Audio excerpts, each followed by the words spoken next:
Friends, calendar के बारे में जो है हम बताएंगे आज। तो कैलेंडर का एक पार्ट में हमने बता दिया था कि बेसिक चीज़ें क्या क्या होती हैं, जैसे विषम दिन कैसे ज्ञात करते हैं।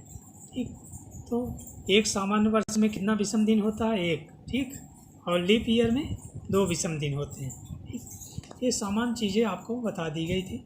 और अब देख लीजिए 100 वर्ष में क्या होता है विषम दिनों की संख्या।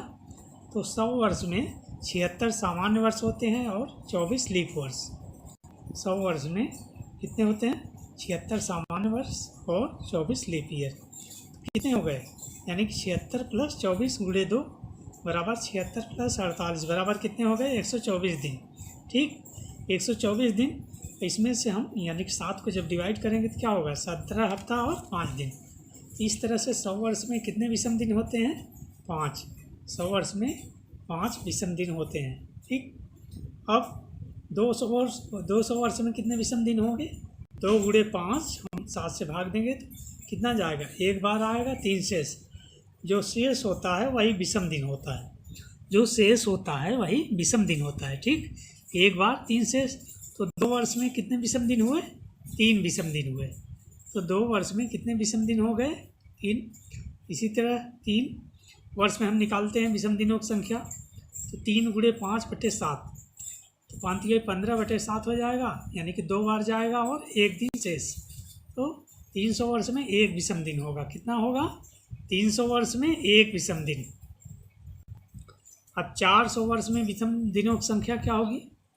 तो 400 वर्ष में विषम दिनों की संख्या 4 गुणे 5 और 400 वर्ष में यानी कि हर 400 वर्ष बाद क्या होता है? शताब्दी का, यानी जब 4 से भाग दिया जाता है तो वही क्या होगा? Leap year. ठीक, तो 400 वर्ष में यानी 1 लीप ईयर आता है। इस तरह से 4 गुणे 5 धन 1 हो जाएगा। ठीक, तो 4 × 5 = 20 धन 1/7 21/7 3 बार 0 शेष। इसका मतलब कि 400 वर्ष में विषम दिनों की संख्या क्या होगी? 0 होगी। 400 वर्ष में विषम दिनों की संख्या कितनी होगी? 0। ठीक, अब देखिए यहाँ पे हम अब कैलेंडर का प्रयोग किस लिए हम करते हैं? जैसे किसी का डेट ऑफ बर्थ मालूम करना हो। मान लीजिए कि 1974 का पैदा हुआ था कोई आदमी, तो उसको नहीं पता है किस दिन पैदा हुआ था। उस तरह की जानकारी लेने के लिए जो है हम कैलेंडर का प्रयोग करते हैं। तो यहाँ हम सिंपल एग्जाम्पल लिख देंगे। तो एग्जाम्पल में क्या दिया गया? 28 मार्च 1900 को कौन सा दिन था? 28 मार्च 1900 को कौन सा दिन था? हमें यानी कि कुछ पता नहीं। तो 1 AD को, यानी जब ईस्वी सन की शुरुआत हुई तो 1 AD को क्या माना गया? उस दिन सोमवार माना गया। 1 AD को क्या माना गया? सोमवार। ठीक, तो इस तरह से हम गणना करते हैं। अब देखिए एक हम लेते हैं एक्सरसाइज। पहले एक एग्जाम्पल हम बताएंगे और इसके आधार पर 2-3 क्वेश्चन और कराएंगे। 28 मार्च 1900 को कौन सा दिन था? 28 मार्च 1900 को कौन सा दिन था? तो 28 मार्च 1900 में कितने दिन हो गए? यानी कि 1899 वर्ष हुआ। और ठीक, मार्च है, मार्च यानी 2 माह यानी जनवरी फरवरी और प्लस 28, तो 1899 वर्ष धन 2 माह धन कितना हो जाएगा? 28 दिन। 16 वर्ष में विषम दिनों की संख्या कितनी होगी? 16 वर्ष में विषम दिनों की संख्या 0 होगी। क्यों? क्योंकि हर 400 वर्ष बाद जो है ये विषम दिन क्या होता है? यानी कि 400 वर्ष में विषम दिनों की संख्या क्या होती है? 0। क्योंकि 400 वर्ष में लीप ईयर आता है ना, एक लीप ईयर आता है, इसलिए 400 वर्ष में विषम दिनों की संख्या क्या होती है? 0 होती है। ठीक, अब 200 वर्ष में देखिए 200 वर्ष में विषम दिनों की संख्या क्या होगी? 200 वर्ष में विषम दिनों की संख्या क्या होगी? 3 कैसे होगी? यानी कि 100 वर्ष में विषम दिनों की संख्या 5 होती है, तो 2 वर्ष में क्या होगी? 5 गुणे 2/7, क्योंकि एक हफ्ते में 7 दिन होते हैं। 5 गुणे 2/7 जब हम करेंगे तो एक बार जाएगा और 3 शेष आएगा, वही 3 क्या है? विषम दिन हो जाएगा। ठीक, 18 से 99 वर्ष बराबर क्या होगा? 7 विषम दिन। ठीक है, 1899 वर्ष बराबर यानी कि 7 विषम दिन हुआ। कितना हुआ? 7 विषम दिन। तो जनवरी में 3 विषम दिन हो गया और फरवरी 28 दिन का होता है, तो 28 को 7 से भाग देंगे तो कितना होगा? 7 चौक 28 यानी 0 विषम दिन। और मार्च में जब हम डिवाइड करेंगे 7 से, मार्च में 28 मार्च को हो रहा है तो 7 चौक 28, ठीक है, 7 4 जा 28, तो 0 विषम दिन। यानी कुल विषम दिन कितने हो गए? 3। कुल विषम दिन बराबर 7 धन 3, पहले वाला 7 और 3, 7 धन 3 बराबर 10 हो गया। 10 में पुनः 7 से भाग देंगे तो 3 शेष आएगा, ठीक है, 3 शेष आया। इसका मतलब क्या है? रविवार। अगर 0 आता है तो रविवार होगा, रविवार +3, रविवार में हम 3 दिन और जोड़ देते हैं, क्या हो जाएगा? सोमवार, मंगलवार और बुधवार, ठीक है, सोमवार, मंगलवार, बुधवार। इस तरह से कौन सा दिन होगा? 28 मार्च 1900 को कौन सा दिन था? तो कौन सा दिन था? बुधवार, ठीक। अब हम एक प्रश्न करते हैं। कौन सा? एक प्रश्न करते हैं। 1 सितंबर 1906 को कौन सा दिन था?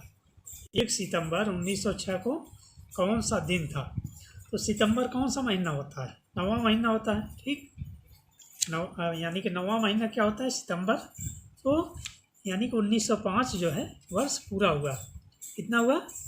यानी कि 1905 वर्ष और 8 माह 1 दिन, ठीक है। 1905 वर्ष प्लस 8 माह और प्लस 1 दिन, प्लस 1 दिन। तो इस तरह से अब 1900 वर्ष में हम कैसे तोड़ेंगे इसको? पहले तो 1900 वर्ष को कैसे लिखेंगे? 1600 वर्ष। और 1600 वर्ष में विषम दिनों की संख्या क्या होगी? हमने बताया था कि 400 वर्ष में विषम दिनों की संख्या 0 होता है, ठीक है। तो 1600 वर्ष में विषम दिनों की संख्या क्या होगी? 0। जब 400 वर्ष में 0 होता है तो 1600 वर्ष में 400 से यानी 4 बार हुआ, 400 से हम भाग देंगे तो 4 बार जाएगा तो वो भी 0 होगा। अब 300 वर्ष में विषम दिनों की संख्या कितनी होती है? 300 वर्ष में विषम दिनों की संख्या 100 वर्ष में 5 दिन होता है, तो 100 गुणे 3 यानी कि 300 वर्ष में 3 गुणे 5 हो जाएगा, 15 दिन। 15 में हम 7 से भाग देंगे तो कितना हो जाएगा? 7 दूनी 14, 1 दिन। 300 वर्ष में 1 विषम दिन होगा, ठीक है। अब आगे जो है 5 वर्ष में हम देखते हैं। 5 वर्ष में एक चीज़ ध्यान दीजिए कि 5 यानी कि विषम दिन होगा प्लस, लेकिन 1 लीप ईयर होगा उसमें, तो कितना हो जाएगा? 6 विषम दिन। कितना होगा? 6 विषम दिन।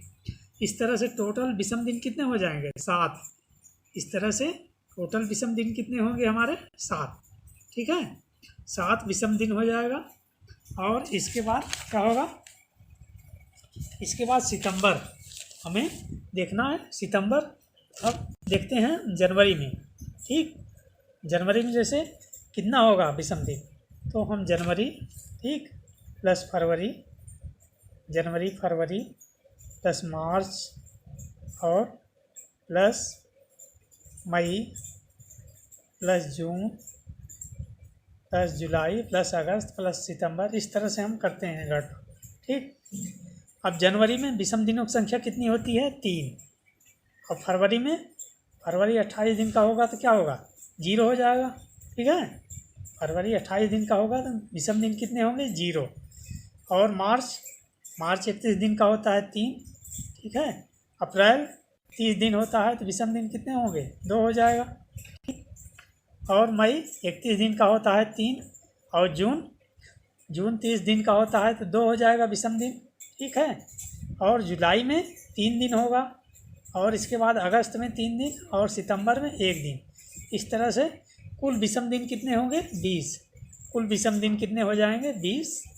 20 को हम 7 से भाग देते हैं। 20 को हम किससे भाग देते हैं? 7 से। कितना बचेगा? 6। 6 शेष आएगा ना, 7 दूनी 14 और 6 शेष आएगा। तो अब 6 दिन यानी कि 6 दिन किस में हम जोड़ेंगे? 6 दिन रविवार, क्योंकि रविवार को 0 माना जाता है, ठीक। रविवार प्लस 6, रविवार के बाद जो है 6 दिन बाद कौन सा दिन पड़ेगा? शनिवार। रविवार के बाद कौन सा दिन पड़ेगा? 6 दिन बाद शनिवार पड़ेगा। तो इस तरह से हम निकाल सकते हैं कि किसी का डेट ऑफ बर्थ जैसे 1 अप्रैल 74 हो या कोई भी हो, तो हम इस तरह से दिनों की गणना जो है कर सकते हैं। अब प्रश्न नंबर 2 देखिए। प्रश्न नंबर 2 है 400 वर्षों में फरवरी का 29 दिन कितनी बार आएगा? 400 वर्ष में फरवरी का 29 दिन कितनी बार आएगा? तो 400 वर्ष में क्या होता है, यानी कि विषम दिनों की संख्या क्या हो जाएगी 0। ठीक है, तो 400 वर्ष में एक लीप ईयर आएगा, तो यानी कि 400 में हम 4 से जब डिवाइड करेंगे तो कितना आएगा 100 आएगा, और उसमें एक लीप ईयर होगा, कितना होगा, यानी कि लीप ईयर। ठीक, 400 वर्ष में लीप वर्ष कितने होते हैं, 97 बार होता है। 400 वर्ष में लीप ईयर जो होगा 97 बार होगा। ठीक, तो 97 बार जो है लीप ईयर आता है। 400 वर्ष में अगर पूछा जाए कितनी लीप ईयर होते हैं या कितने दिन का फरवरी होता है, तो 97, यानी कि फरवरी जो है 29 दिन का होता है। अब प्रश्न नंबर 3 करते हैं, हम कौन सा करेंगे, अब प्रश्न नंबर 3। प्रश्न नंबर 3 क्या है, प्रश्न नंबर 3 हम देखते हैं, रमेश का जन्म किसी वर्ष के 28 फरवरी को, ठीक है, हुआ था। यदि वह उस वर्ष गणतंत्र दिवस के रविवार के दिन, यानी कि पैदा हुआ हो, रविवार के दिन पैदा हुआ हो, तो रमेश का जन्म किस दिन हुआ था। रमेश का जन्म किसी वर्ष के 28 फरवरी को हुआ था। रमेश का जन्म, क्वेश्चन आपका क्या है, रमेश का जन्म कितने समय में हुआ था। रमेश का जन्म किसी वर्ष के 28 फरवरी को हुआ था। यदि उस वर्ष गणतंत्र दिवस रविवार के दिन पड़ा हो, तो रमेश का जन्म किस दिन हुआ था। रमेश का जन्म किस दिन हुआ था, इसको कैसे करेंगे क्वेश्चन में। तो इसको करने के लिए देखिए, गणतंत्र दिवस 26 जनवरी को होता है हमेशा, तो 26 जनवरी से 26 फरवरी तक, 26 जनवरी से 26 फरवरी तक विषम दिन हम देखते हैं। तो 26 जनवरी से 26 फरवरी तक कितना दिन हो जाएगा, तो कितना होगा, टोटल 31 दिन होगा। ठीक है, तो 31 दिन में विषम दिनों की संख्या क्या होती है, 31 दिन को 7 से भाग देते हैं, तो 7 चौका 28, जो बाहर जाता है उसको हम नहीं लिखते हैं, जो शेष आता है उसी को लिखते हैं। तो 7 चौका 28, 3 शेष आया, तो 3 विषम दिन यही हो जाएगा, 3 विषम दिन हो जाएगा। ठीक, 3 विषम दिन हो गया। अब 26 फरवरी से 28 फरवरी तक विषम दिन कितना हुआ, 3। ठीक है, अब कुल विषम दिन कितने हो गए, अब 26 फरवरी से 28 फरवरी तक, यानी 27 और 28, 2 दिन और हुआ, 3 2 5 हो गया, 3 2 5, और रविवार में 5 दिन हम और जोड़ देते हैं। रविवार में 5 दिन, तो कौन सा दिन आएगा, रविवार में जब 5 दिन हम जोड़ेंगे तो शुक्रवार आ जाएगा। ठीक है, रविवार में जब 5 दिन और जोड़ेंगे तो कौन सा दिन आएगा, शुक्रवार, यानी 28 फरवरी कौन सा दिन था, शुक्रवार। अब नेक्स्ट क्वेश्चन हम करते हैं, क्वेश्चन नंबर 4, सूरज का जन्म। क्वेश्चन क्या है, क्वेश्चन हम एक बार पढ़ लेते हैं। क्वेश्चन क्या था, सूरज का जन्म सोमवार को हुआ था। उसकी छोटी चचेरी बहन रीतु तथा सूरज की उम्र में 20 दिन का अंतर है।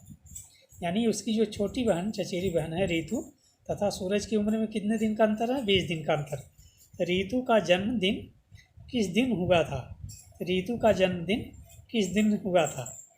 तो पहले तो 20 दिन है, तो 20 दिन का अंतर है, तो 20 को हम पहले देखते हैं कितना विषम दिन आता है। तो 20 को 7 से भाग देंगे, जो बाहर आएगा उसको हम नहीं लिखेंगे, 7 दूनी 14, शेष कितना आ रहा है 6, तो 6 विषम दिन हो गया। कितना हो गया शेष, यानी कि 6 विषम दिन। ठीक, 6 विषम दिन हो गया। तो निर्दिष्ट में सोमवार में हम 6 दिन जोड़ देते हैं। सोमवार में क्या जोड़ते हैं, सोमवार में 6 दिन हम जोड़ देते हैं, तो क्या हो जाएगा, रविवार। सोमवार प्लस 6 बराबर रविवार। ठीक, तो ऋतु का जन्म कब हुआ था, सोमवार के, यानी 6 दिन बाद हुआ था। तो सोमवार के 6 दिन बाद कौन सा दिन हो जाएगा, रविवार। ठीक, इस तरह से हम प्रश्नों को आसानी से हल कर सकते हैं। अब प्रश्न नंबर 5 जो है आखिरी प्रश्न है, आज से 4 दिन पूर्व सोमवार था। क्वेश्चन क्या है, 1-2 बार पढ़ लिया करिए, उसके बाद करिए। आज से 4 दिन पूर्व सोमवार था, आज से 3 दिन बाद कौन सा दिन होगा, आज से 3 दिन बाद, यानी कि 4 3 7 दिन। ठीक है, तो 7 दिन बाद वही दिन पुनः रिपीट होता है, क्योंकि हफ्ते में कितने दिन होते हैं, 7। तो 7 दिन बाद क्या हो जाएगा, सोमवार, यानी कितना क्या होगा, सोमवार। 4 दिन पूर्व सोमवार था, तो आज से 3 दिन बाद कौन सा दिन होगा, सोमवार हो जाएगा। ठीक, तो इस तरह से और सब क्वेश्चन जो है आपको कैलेंडर का जितने भी क्वेश्चन हैं इसी में कवर हो जाएगा। इसके अलावा आपको अन्य कुछ नहीं पढ़ना है। तो किसी का डेट ऑफ बर्थ ज्ञात करना हो या शताब्दी जैसे अगर हो तो 1 AD जो है कब से शुरू होता है, सोमवार से, ठीक। तो इस तरह से हम गणना करेंगे। और भी प्रश्न कैलेंडर का पूरा आपका हो गया है क्वेश्चन, और भी प्रश्न आपके लिए आते रहेंगे। तो लाइक करिए, सब्सक्राइब करिए। Okay, thanks for watching.